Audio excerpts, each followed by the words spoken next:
Welcome back to Rubbin Minds on Channels Television, and of course, as promised, I do have two of the numerous nominees, the forthcoming Future Awards 2014. Young Minds, celebrating young minds is what Rubbin Minds is all about, and you get to hear from them. Just quickly, I'd like to introduce you to, well, ladies first. Tricia Ekponwoba, hope I got that right. Yes, you did. Yes, she is the founder, Stay in School Initiative, SIS. Basically, they're focused on providing or creating education or giving education to disadvantaged children, especially in rural communities. Welcome to Rubbin Minds, Tricia. Thank you, Oscar. And of course, I do have Adeni Olukon, founder, Access Drive Nigeria, an ICT, will I call it education? ICT education. Education, yes. And he's also one of the nominees in the Future Awards Prize in Education category. And of course, Tricia is another contender for the prize in community action. I'd like to welcome you guys to Rubbin Minds. How are you guys doing? Great. Nice to be here. First time being nominees? Yes. First time as well. Definitely. What do you know about the Future Awards? What before now? Did you ever think whatever the journey you started on maybe 2-3 years ago would bring you to this point? Not really, but I'd heard about the Future Awards some years back, but it's like this big award somewhere up there, and then we're down here, there. you know. Yeah. Well, we're bridging the gap. Let me start with Tricia. What's Stay in School Initiative all about?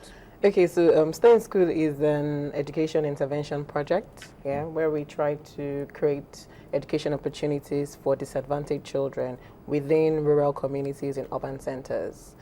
Within rural communities in urban centers. So there are different places in Lagos. If I mention the name, you'll not know where they were. Please mention. So a place like Idoluwoile. I do not know.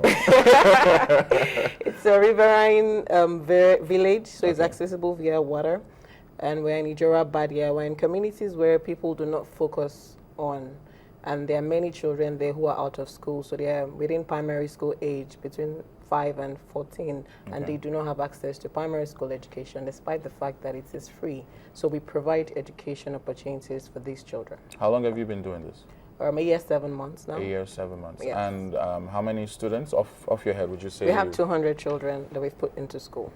Okay. Yes. Now, I know when you talk about education, there has to be a synergy between the Ministry of Education, the state government, making sure you comply with the rules and regulations. Have you been able to balance all this? Okay, so there's basics. You have to, if you want children to be in public primary school, then you have to adhere to the Federal Ministry of Education and all the rules laid down. So what we do is we work with some of these bodies to ensure that we enroll the children properly into school. But out of that, there's no correlation. There's nothing else, yes. And then the million-naira question, funding. I see the nice Stay in School. Yeah. I wish I could get a zoom on this. Very cool shirt. I'll definitely need one extra large.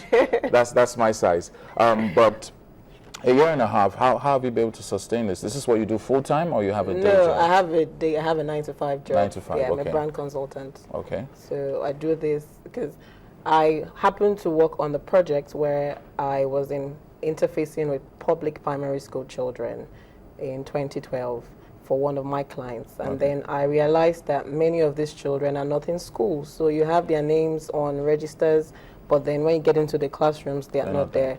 And then even those that struggle to come into school, some are barefoot, some are in Baku super sacks as school bags, some are in tattered uniforms.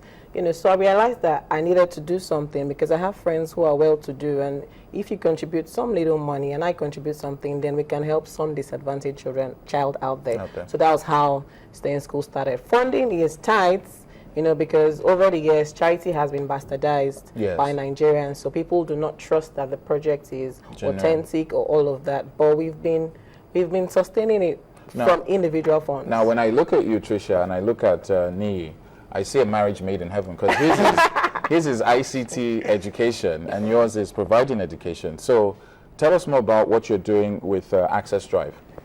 Okay, basically, we believe there should be equal access to quality education in Nigeria. So, and all over we have underserved community, underserved schools, underserved public schools that probably don't have access to ICT. They don't have access to technology. So what we do, we work with some stakeholders to ensure we facilitate ICT laboratory in those schools, and we also train the students. You train them. Tricia, do you have any of this at your establishment? Anything with ICT, or is it still books we're using? No, it's still books we're using. There's no ICT. So that's neat now, so challenge him. Tell him to provide ICT infrastructure for We'll you guys. definitely take that off camera. But on a more serious note, her problem, or should I say one of her challenges, will be funding. What is yours? What is the greatest challenge you face doing what you do? Working with the school to get your buy-in, in terms of you want to really render a support to the school system. Many of them will still want to sabotage your efforts in a way. How do you mean? For instance, many people have gone to the school settings to say, oh, I want to do this for school, I want to do that but in the long run, you later discover that they have their personal interest. They were up to something. So at the end of the day, it became bastardized, like you said. So in that regard, so they decided to create like a blockage to say, oh, if you are coming to do something in the school space, you need to give us approval get an approval from here before so we basically frustrates a lot of exactly. How long has Access Drive been? It's over 2 years now. We started up. When we started up, I started as a core member in NYC. NYC. Okay. So to be thankful to God, there was this lecture that I happened to attend during this orientation camp. They just came. Mind the Gap. The group is called Mind the Gap. Is a social enterprise. So they came to lecture us on how we can really jumpstart our career through community development projects. So, and something stick to my memory. That day they came, they talked about 4 Ps, which is identifying problem in your community, turning that problem to passion, turning the passion to project, and turning the project to profit. So as soon as I got deployed to my place of primary assignment, the first thing I identified was the fact that there is this big ICT lab and nobody is using it. The computers are gathering dust. I think that's a common trend in most is it public schools? Exactly. You have these computers that are from 1921. Exactly. Obsolete. This even it's a core project thing. So those computers were relatively new. Okay. So I was like, no, this shouldn't be. So I decided to turn it to a community development project, and I looked around. I realized it's still the same way. So I just did that. Sorry to cut you short, Nii. Just one more thing. Don't forget to join the conversation. That's hashtag Rubbin Minds. You can also tweet at us. That's at YNigerTV. Feel free to tweet at us and send in your comments, your views. Would really appreciate that. Still coming up, we have a little clip of the reception that took place at the U.S. Consul General's office, residence, where he hosted some of the nominees. And it was quite a turnout from the likes of Ice Prince there, Rita Dominic was there, Fela Durotoye, and a whole lot of other celebrities in the mix. We'll give you a quick clip of that right after my last question. Let me just ask this particular one. How, with respect to funding, I just wanted to touch on the issue of funding again. Is there any other means, apart from your personal, like friends and all that you generate income? Yeah, so we do public fundraisers. Okay. I've had a charity celebrity football match, and I'll continue to have it, where we had celebrities coming together to play for education of the street child, and then people had to pay to come in.